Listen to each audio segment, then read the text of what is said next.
अस्सलाम वालेकुम नाजरीन, साहिबान न्यूज के साथ मैं हूं नाइला भट्टी। सबसे पहले शामिल करते हैं आज की अहम खबर।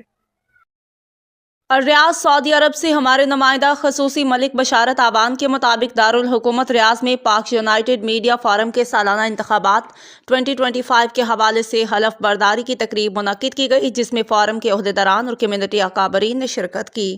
तकरीब के मेहमान खसूसी मारूफ समाजी शख्सियत चेयरमैन साहिबान न्यूज़ चैनल मलिक राशिद परवेज आवान ने नए ओहदेदारान को मुबारकबाद देते हुए कहा कि पाक यूनाइटेड मीडिया फोरम की पूरी टीम जिस लगन, मेहनत, ईमानदारी और हुब्बुल वतनी के साथ दियार गैर में पाकिस्तानी कम्युनिटी की बेलोज सहाफ़ती खिदमत कर रही है, वो नाकाबिल फरामोश है। मुस्बत सहाफ़त माशरे की तामीर और तरक्की में अहम किरदार अदा करती है। मोटिवेशनल स्पीकर अरशद तबस्सुम ने मिसाली सहाफ़ती खिदमात पर पाक यूनाइटेड मीडिया फोरम की पूरी टीम को खिराज तहसीन पेश करते हुए कहा कि पाक यूनाइटेड मीडिया फोरम खिदमत, मोहब्बत और अजमत का रोशन बाब है। इसके तमाम ओहदेदारान अपनी बेबाक सहाफत और कलम की पासदारी करते हुए पाकिस्तान का वकार बुलंद कर रहे हैं।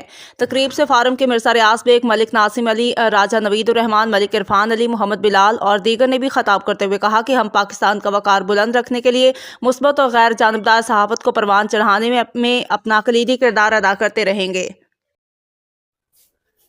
अब तक के लिए इतना ही। मजीद खबरों और अपडेट से बाखबर रहने के लिए देखते रहें साहिबान न्यूज़।